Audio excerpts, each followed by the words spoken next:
Okay, so let's get started. So welcome to HEDG Hosts, which is a series of events run by the Historical Economics and Development Group at the University of Southern Denmark, where we invite some of the most incisive writers and thinkers inside and outside academia to present their work and demonstrate the relevance and continued impacts of historical developments on contemporary societies. Today, I have the pleasure of introducing Professor Astrid Kander from Lund University.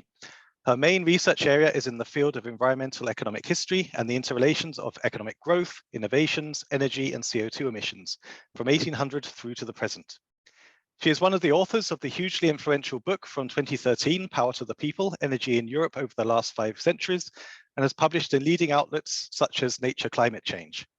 I'm very much looking forward to hearing what is a rather topical subject right now, the current energy crisis in historical perspective. Over to you, Astrid. Thank you very much for this warm welcome. It's a privilege to be able to talk to you today. And I decided when I thought of this that I need to restrict the topic a little bit, not current energy crisis in historical perspective, but the current energy crisis compared to the oil crisis of the 1970s. Otherwise, I wouldn't be able to do it in 30 minutes. So, yeah. I think to have this seminar in this mode feels a little pandemic. And I think also that the risks that we are facing this winter now also feels a little bit like the pandemic. There are huge risks and yeah, a bit dangerous situation. Nobody knows how things are going to develop.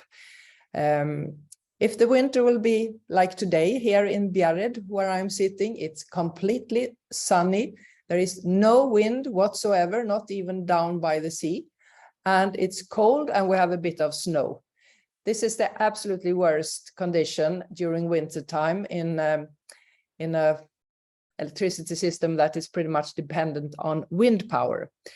And this puts a lot of stress on the electricity system, and there are warnings that there might be need of disconnecting certain customers from the electricity grid, something that has not happened deliberately in Sweden or Western Europe, I think in many decades. And in the worst case scenario, this could even lead to a big sudden collapse of the electricity system, which we actually had in 1983 in half of Sweden and in 2003 in the south of Sweden, and also affecting Denmark, where several millions of customers were out of electricity, but in that case only a couple of hours. So we will see what happens in the coming weeks. Another risk of this situation with electricity and lack of gas from Russia to Europe is that it may, unfortunately, perhaps impact the solidarity between EU countries and also with Ukraine. And we already see that in the news, in the last week now. A lot of support in especially Eastern Germany. Every 5th person there is saying that they actually would advocate moving more towards Russia and understanding their situation and so on. Today I got a message. I don't know if that has happened to you in Denmark as well, but I got this message from the university today that the university must be prepared for disconnection of electricity. A considerable reduction in the availability of electricity is expected this winter. If the electricity available is less than the demand, the result is what is known as a power shortfall, etc. So the current situation is not the worst. It's like an overstretched energy system warning, which will start from tomorrow, because then one of our very few remaining nuclear power plants is going to be closed down for 10 days to do some maintenance and repair work. We don't know for sure if they will be able to start again the 18th. That is the estimation currently, but we don't know. And on top of that, we heard yesterday that on the 10th, I think it's the last remaining nuclear power plant that will only move half speed because also of maintenance. So yeah, this feels a bit absurd, I must say, like to be in the year 2022 and being a situation where we might have rolling disconnection of customers from the electricity net. I think no one has missed the message that we are now facing a shortage of natural gas in Europe, and especially Germany was a very big importer from Russia, and that affects electricity prices in all the countries that are connected with electric cables to Germany, like Denmark and Sweden, obviously.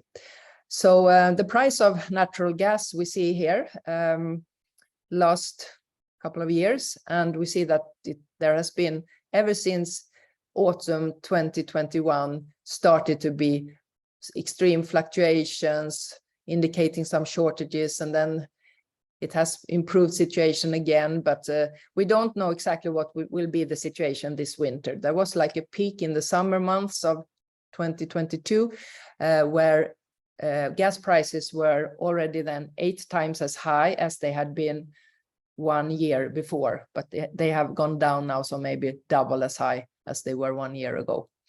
If we compare this to the crisis of the 1970s, we had the oil crisis, 2 oil crises, one in 1973-74 and one in 1979, spilling over to 1980. And here we see this is the price of oil adjusted for inflation, so price increase in relative to all other commodities, you can say. And we see that there was a sharp increase both during 1973 and 79. And in total, the increase was about 6 times. And that was like almost taking 10 years to develop that situation. Now we had this skyrocketing gas price in just 1 year of 8 times. On the other hand, Europe now is less dependent on natural gas than we were on oil in the 1970s, but certain countries like Germany is very much dependent on natural gas to cover maybe half of their energy consumption or something like that.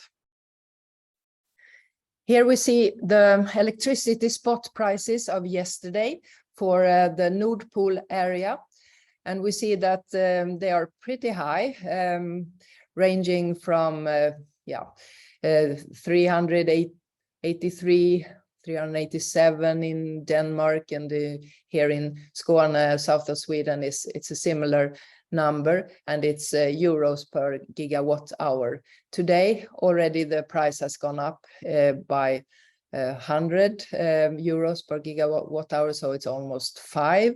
And they expect next week, with the closing down of the nuclear power plant, that it will be on peak hours at least 800. So quite difficult situations. In the 1970s, the oil crisis, of course, had effects on the energy use. There were big campaigns that households and also industries needed to save on energy. Government politicians had no problem demanding that from their citizens. There were saving campaigns. You shouldn't have shower every day, and you shouldn't drive your car on Sundays, etc. But now instead, there's a very different kind of atmosphere among politicians, I would say, that instead they are trying to bail everybody out. No one is supposed to suffer at all from this situation. So you will get refunded from all the extra costs you've had for electricity, etc., which is very bad for this is tending to increase the consumption and may also then lead to power outages complete big power outages or smaller ones that were rolling disconnection from the net. So what happened after the 1970s was that European countries turned to new sources of energy. Some went more for natural gas, those that had that available in their own country or in the neighborhood, and some went for nuclear power. This was mainly to secure energy needs and not be dependent on the OPEC countries that could all of a sudden increase prices threefold or something like that. They didn't want to have this insecurity. So they decided to become more independent. But in the case of Germany, they, of course, then made themselves completely dependent on a not reliable country, Russia. And that process started already in the 1970s. It was a naive peace process because they had the argument that the one you trade with, you don't make war with. US warned them repeatedly over the years that this is a risky affair, but Germany said that, no, well, we know what we're doing. We will import maximum 10% of our gas from Russia. But after a couple of decades, that had changed completely, and they ended up importing 60% of their natural gas from Russia. So I think that the take-home message here could be that the solution to one energy security problem in the 1970s led to another. And we could not make ourselves dependent on unreliable countries. The idea of politicians today to bail everybody out is not a very good idea. Of course, they want to be re-elected and they act accordingly. But if you bail everyone out, this will increase the inflation pressure. And there was a special report in The Economist in October about this that I recommend that you read. And quite enormous amounts of money are spent now on, simply helping people to pay their electricity bills. So Germany uses about 5% of their GDP to save households and industries from the gas price increases and the concomitant electricity price increases. Great Britain had at least the proposition to use 6.5%, but I don't know if they actually ended up with that huge number. Italy, 3%. Sweden so far hardly anything, but has promised some paybacks early next year, so roughly amounting to 1% of GDP. I don't know about the Danish number, so if somebody knows that, it would be interesting to hear in the discussion afterwards. Another thing that has been discussed a lot in EU recently is to put a price cap on natural gas and also on electricity.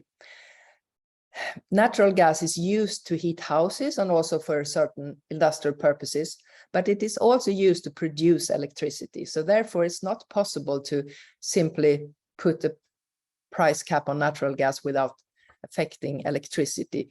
They are linked, these two prices. There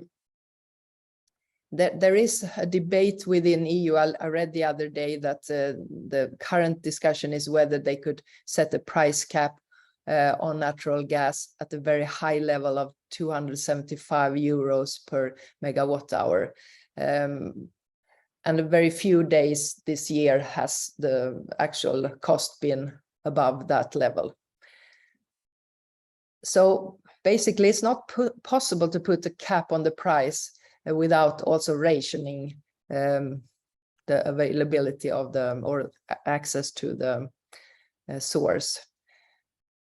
And subsidies or capping prices can make the underlying problem worse by increasing demand. And then we could have the situation of, the rolling disconnections to the electricity grid.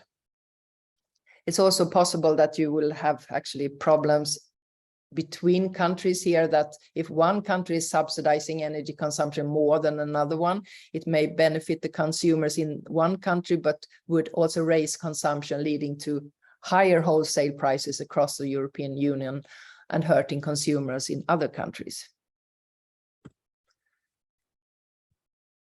So, in this difficult situation, we hear more and more, at least here in Sweden, where we have pretty much electricity production, especially up in the north, that the voices are raised saying that, yeah, basically we should try to be a bit more nationalistic, and we should try to protect our Swedish industries from these high prices, and we should have different prices on exports than we have for the Swedish customers.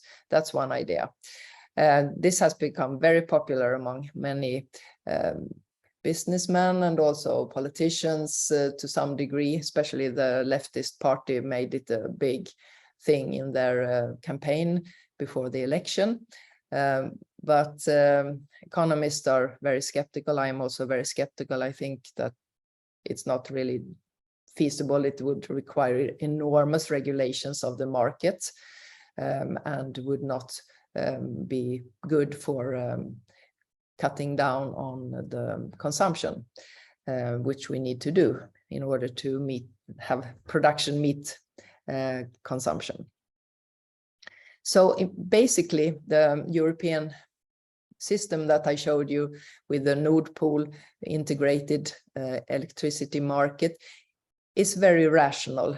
It has developed over many decades, connecting more and more countries together with wires, etc. And that is, in general, a cost-efficient way of solving one feature of the electricity system, which is that electricity has to be consumed in the very same second as it is produced, unless you can store it in pumping up water in large batteries or something. But basically, this is the case. You need to consume and produce in the very same second.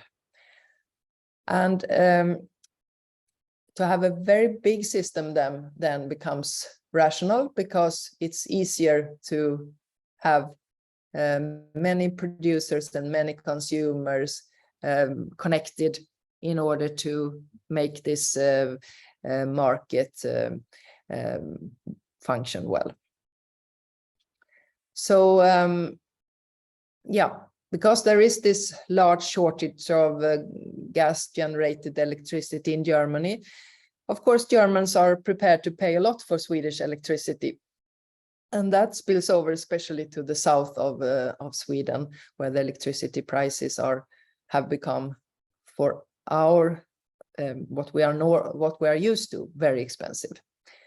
And Sweden has also, in contrast to Denmark, built up a very energy-demanding, electricity-demanding industrial structure, which means that this hurts our industry very much, that we have these high electricity prices.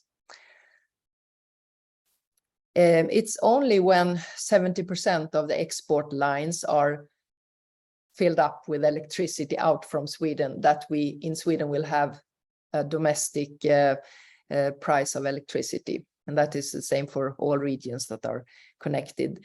That is a EU regulation that we should be able to use at least 70% of the transmission capacity between the countries. Actually, the 4 price areas that we have in Sweden, that is an innovation that we came up with in 2011, when actually Denmark threatened to bring Sweden to the EU court, because back then, when we had some problems in producing sufficient amounts of electricity, then we simply did not allow so much exports to Denmark. And of course, then Denmark was upset by this, and it was against also EU regulations. So in order to solve this situation without hurting the industry up in the north too much, we made this division into different price zones. So almost all the time, electricity up in Norrland in the north is very cheap still. compared to in the south, but like today, it's expensive everywhere. So roughly 5 days every winter we need to import from the continent, and that is what we are afraid now will not be possible this winter to sufficient degree because of the situation of scarcity in Germany and so on. So and Skåne is among all the regions, the price regions in Europe. Skåne or price group 4 of south of Sweden is actually the worst one when it comes to domestic electricity production. We need every day to import a lot from northern Sweden, and certain days also from the continent. Yesterday was one of those days where we actually had net imports of electricity.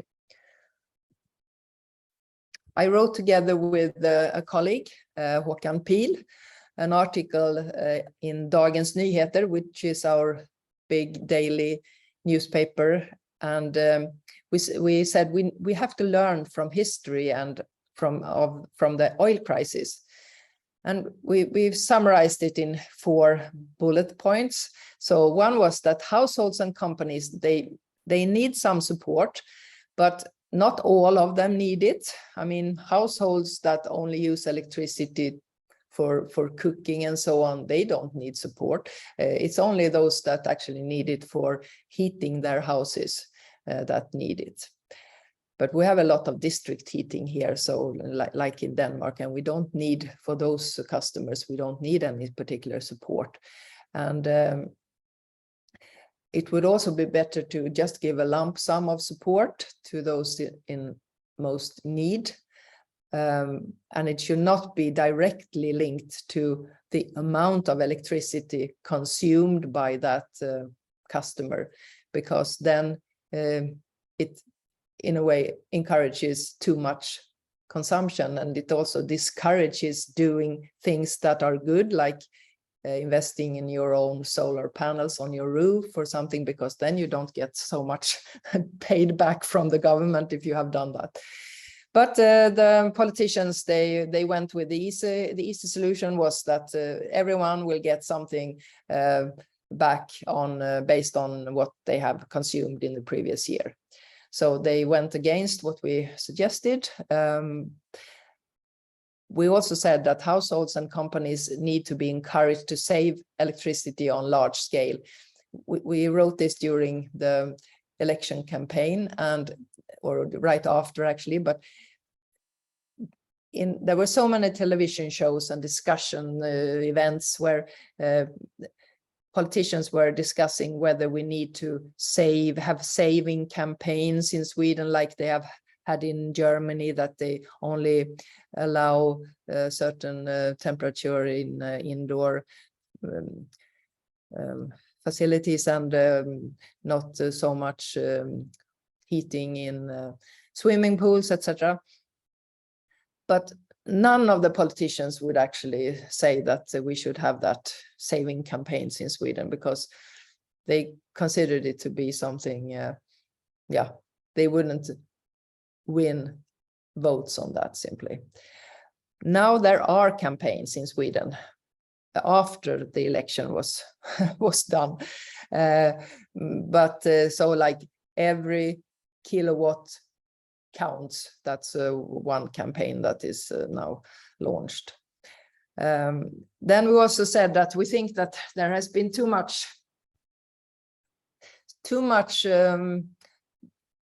politicians making decisions not on rational grounds, perhaps always, when it comes to the electricity system, which has put us in this very fragile situation, and that we suggest that Sweden puts up an expert committee with experts of various kinds, some nuclear proponents and other that are more thinking that we can solve it with offshore winds and big storage and batteries, etc. But they must be able to talk and to lay out the design for a long-term sustainable electricity system that we can agree on and that everyone can work to facilitate and implement.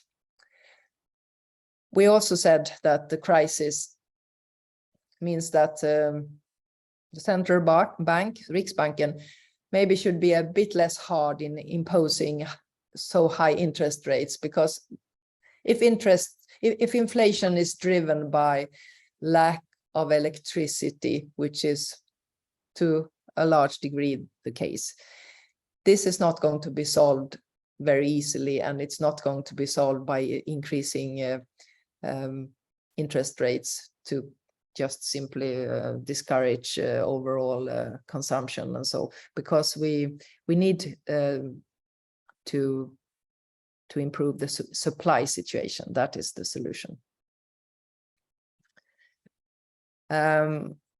Okay, so what will this energy crisis lead to on the markets, on the energy markets? Currently in Sweden, households are making large investments themselves in solar panels, in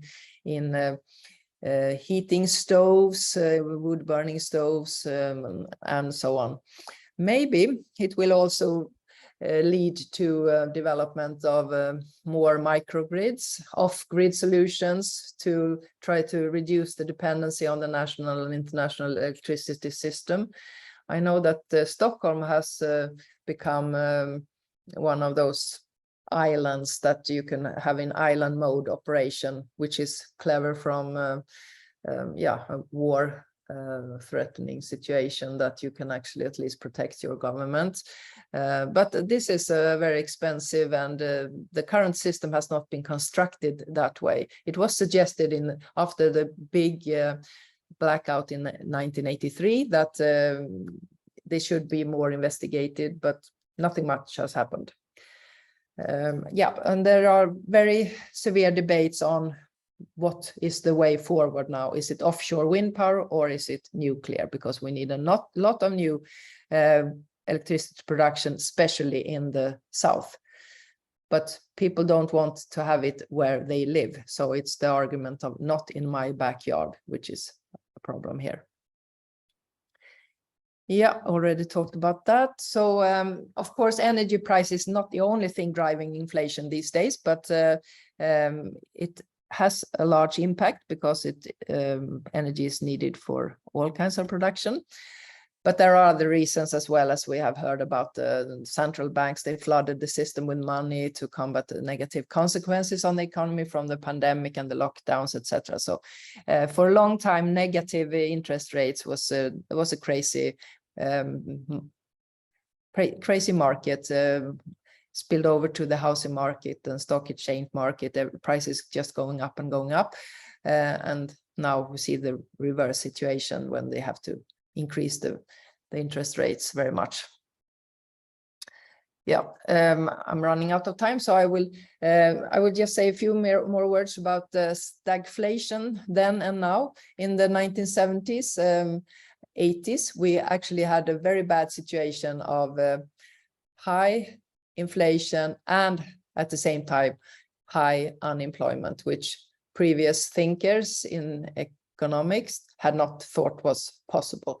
But they had to rethink economic theory, and new theories emerged. So maybe this situation will also stimulate new thinking in the field of economics. I'm not sure, but maybe when it comes to the role of central banks and always just trying to press down the inflation even with negative interest rates, I think that is a policy that's probably going to be rethought. So there is a pretty high risk that we will see this stagflation again, even though everyone is more aware of it now and we see the risks of it. So maybe we will be able to hold back demands on wage increases, but we don't quite know.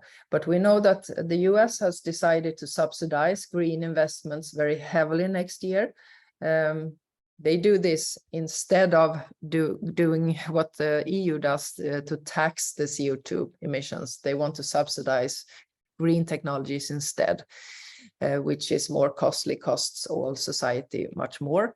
But there are also warnings of greenflation in that sense that might horse up the prices of these new green technologies. The EU will at the same time start its launching of the carbon border adjustment mechanism in order to increase the emission trading scheme to more sectors, put a higher price on CO2 generally. So yeah, I think we need to harmonize with what the US is doing somehow. So some serious discussions needs to take place there. What happened in the stock markets in the 1970s and 1980s was that was quite poor returns on investment. If you invested $100 in 1970, its real value, was just $84 10 years later. So it might be that we will see a quite poor development in stock markets. We will see. But on a positive note, then, you should always end with something positive, right?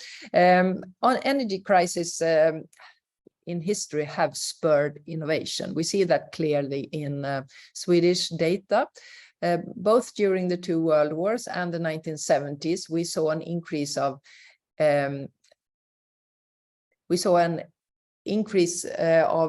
GDP divided by energy, or a decline of energy divided by GDP.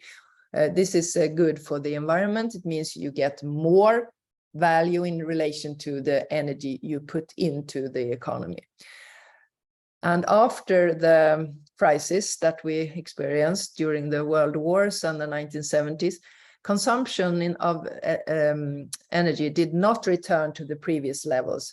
And this I take as a clear indication that there were innovations going on in these crisis periods that then had a long-term effect on levels of energy consumption in relation to what was produced.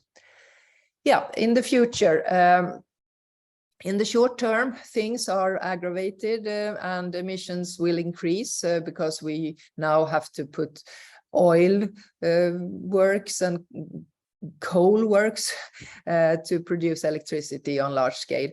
But I think that in the medium term, maybe in 10 years or so, I think the crisis will speed up the decarbonization transition, and we will make ourselves much less dependent on natural gas, for instance.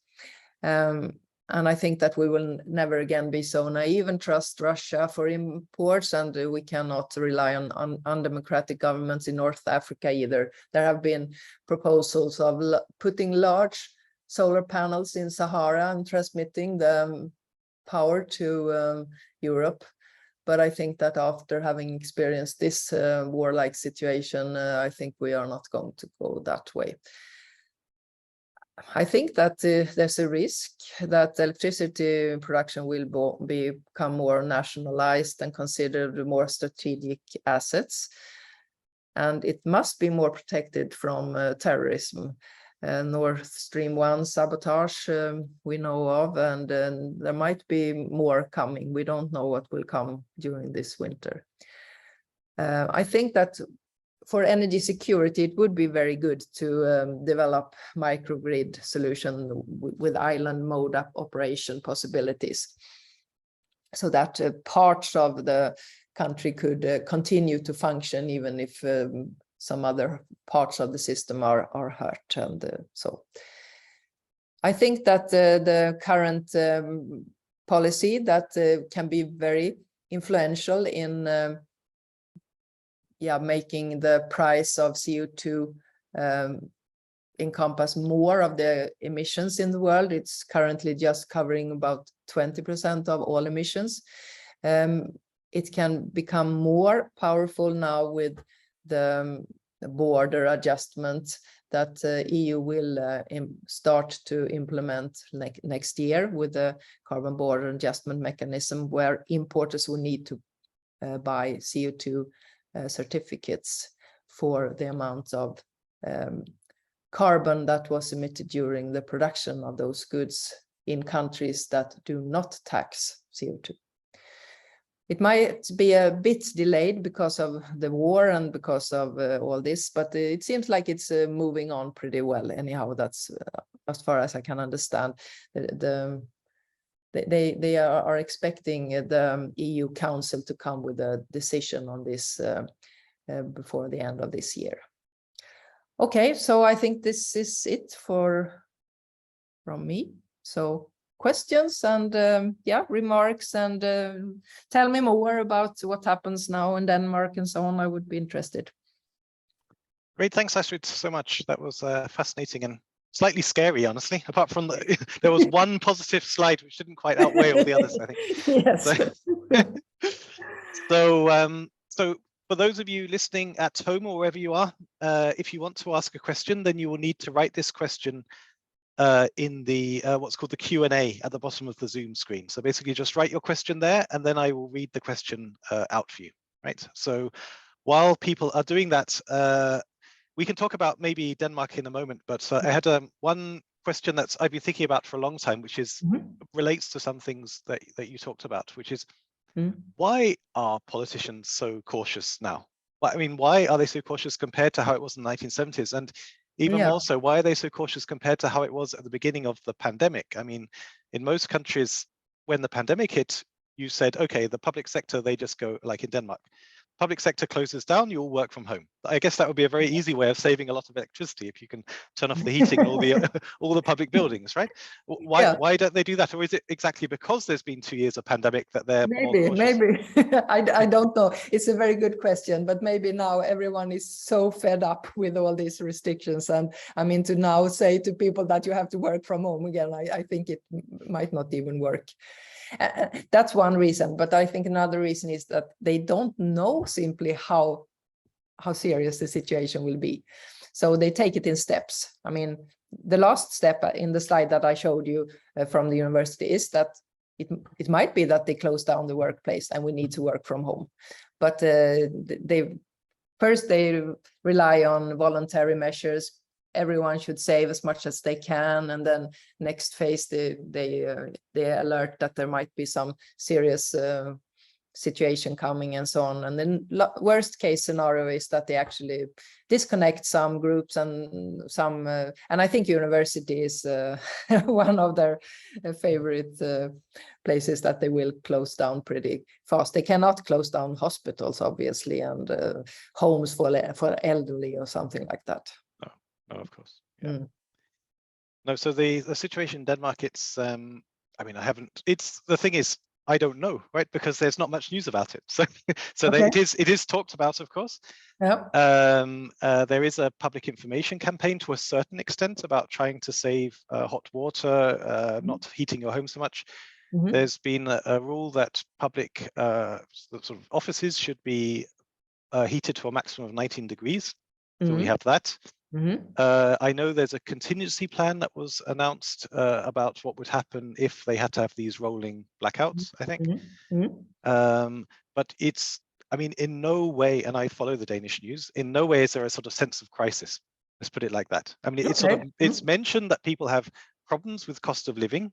I would say there's much more focus on the high price of food rather than the high price of energy. I mean, there's a lot about that in the news, more than energy. That's very interesting, Paul. Could that be because you don't have so many houses heated by electricity anymore at all in Denmark? Because you have all the time had, I think, higher prices of electricity than we have had in Sweden. So a lot of households in Sweden still rely on direct electricity usage in the radiators for heating, which is extremely inefficient and expensive. Yeah.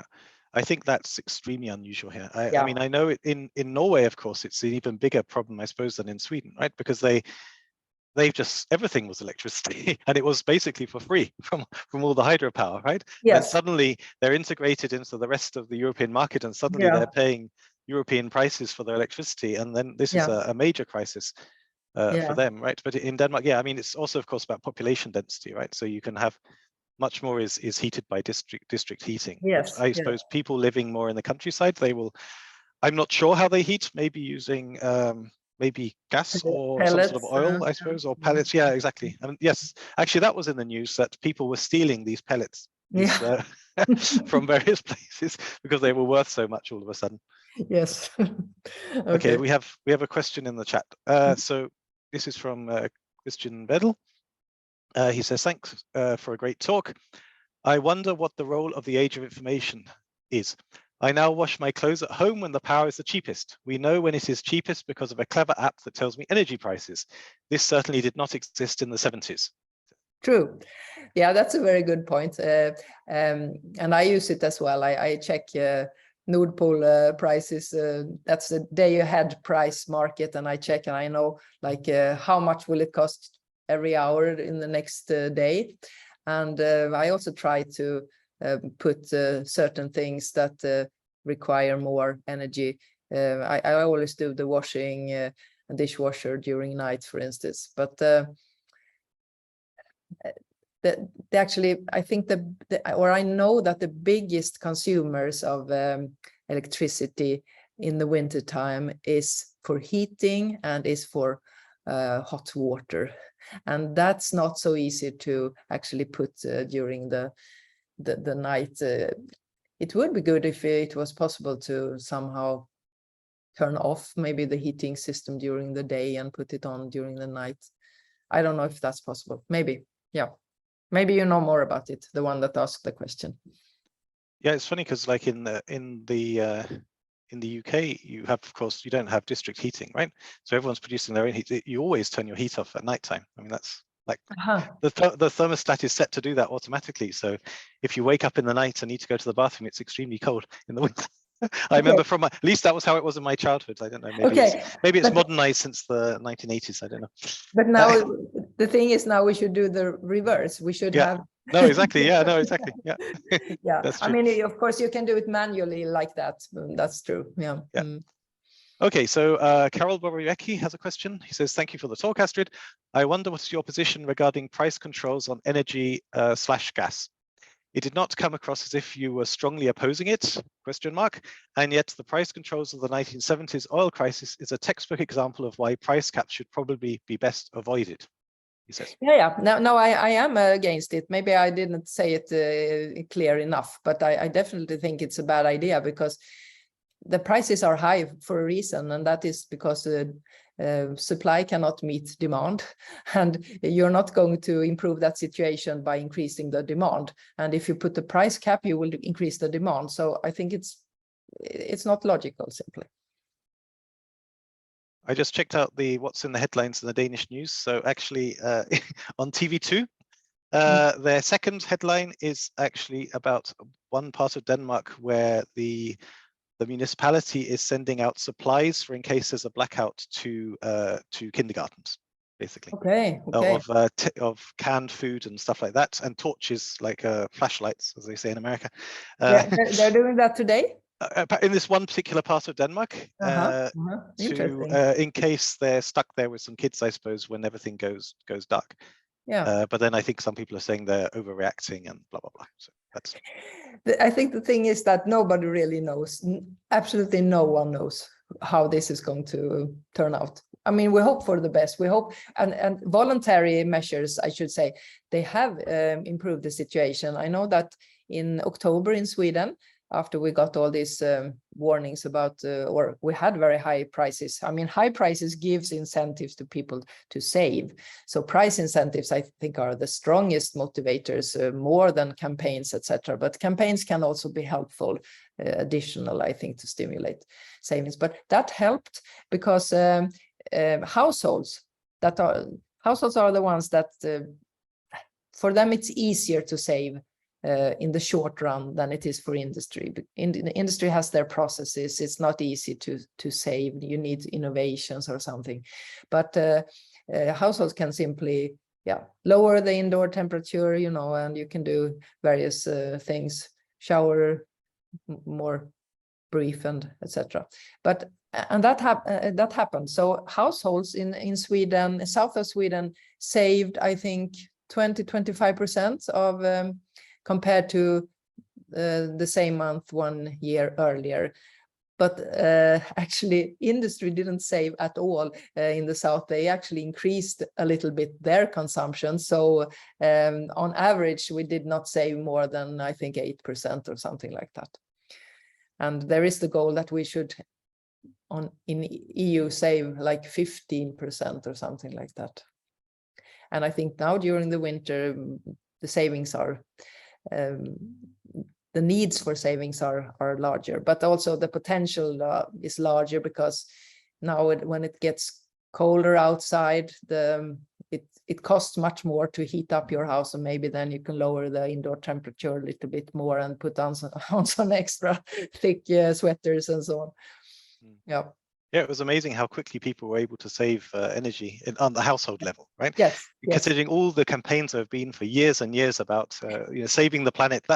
People don't care about that, but they care about prices, apparently, yes. right? Yes. Okay.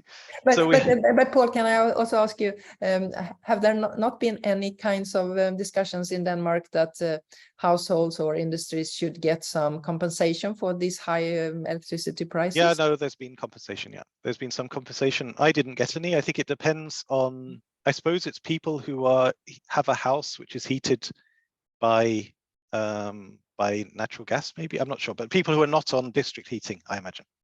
Yeah, and that is what we proposed also here in Sweden would be a much better way of doing it.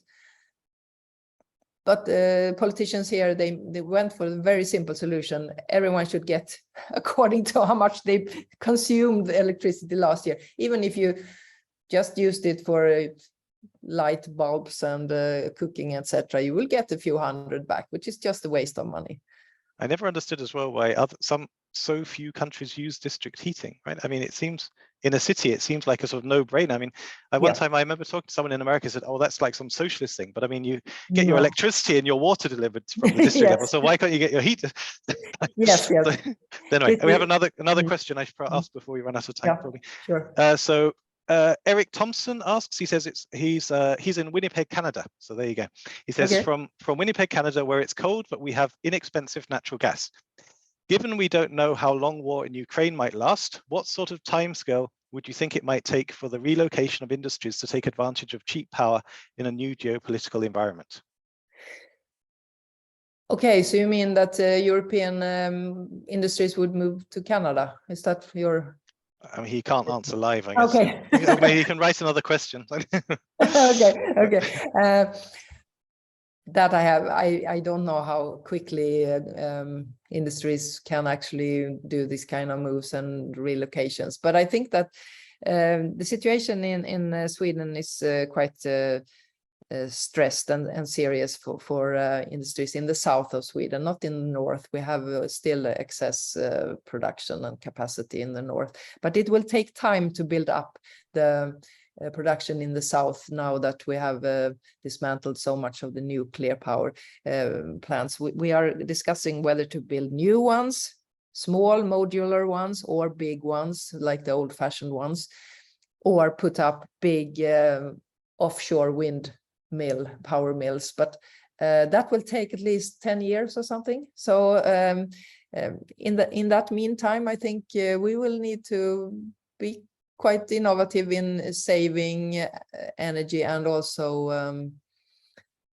I think there will be more of this liquefied petroleum gas being produced in Morocco and other countries will be exported to Europe. It has already covered part of the deficit from previous Russian export to Germany, but still has a long way to go. It also requires building up new infrastructure, harbors for these big ships to come in, and so it's not as easy as to transport it via pipes like the Nord Stream 1.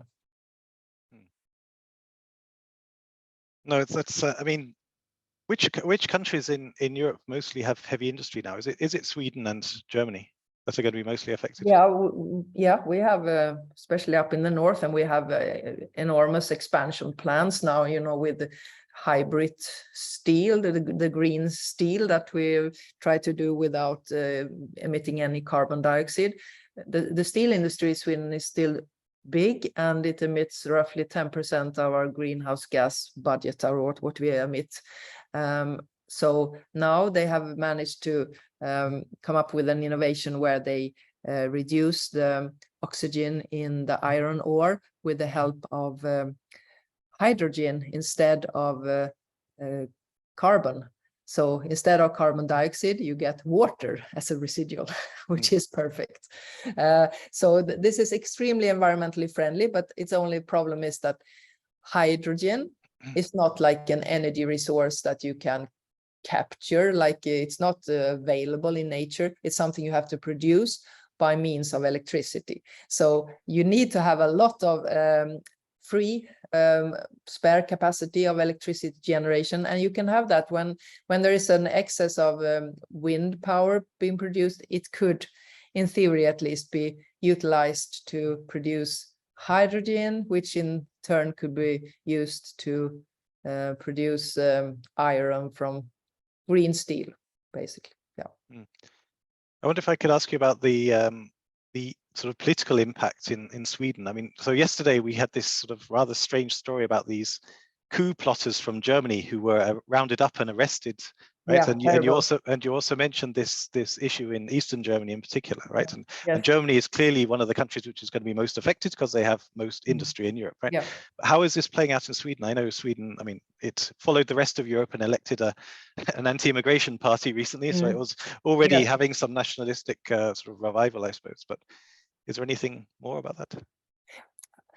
I mean, we don't see any kind of demonstrations or so like they have in Germany. I mean, people protesting, and I think nobody is in favor of Russian aggression against Ukraine. I think we are united in that sense. Even the Swedish Democrats finally changed their minds. Jimmy Åkesson couldn't choose between Putin and Biden, but that was before the war started. So now he can. So yeah, I don't see that we have that problem in that respect, but there is a lot of blaming each other, like who were responsible for closing down the nuclear power plants that were so good. And it's also like interesting, I think, to see how the public opinion changes so quickly. I mean, it was not long ago that we had Fukushima, and like everyone wanted to get rid of nuclear, and now, I mean, I'm pretty sure the election was won by the right-wing parties because they promised nuclear power plants. Yeah. Oh, wow. Actually, the other day I walked past a demonstration in Copenhagen for nuclear power. Yeah. There were people dressed up as polar bears and dinosaurs, which I didn't quite understand the connection. But anyway, apparently the polar bears and dinosaurs were demonstrating for nuclear power. And like you say, it's not long ago. I think a lot of the pressure on Sweden was also from Denmark, right? Because of the Barsebäck nuclear power plant, which you can see very clearly from Copenhagen, right? Yes, and also from where I live here in Bjärred, north of Malmö. I see it every day. But and there was even discussions of starting up Barsebäck again. Maybe it's not too late. Maybe we could restart it again. But then they said that it's too late. It's not possible really actually to do. And if there should be a big nuclear plant in the south of Sweden, it should not be located in that location. It should be on the east coast, where like Oskarshamn is located, something like that, where it's not so much people living so close by. Yeah, we'll have to see what happens with nuclear power. It's one of those things that is extremely controversial for reasons which are not always so obvious to me, at least. But anyway, if there are no more questions, then I think we are in a way almost out of time. I'll just wait for a second to see if anyone else writes something. Okay. And otherwise, yeah, I think we can wrap up now. Thanks so much, Astrid. That was really fascinating. I really enjoyed the discussion as well. Yeah, and I liked it too. So great. Have a good day. Yeah, you too. Bye-bye.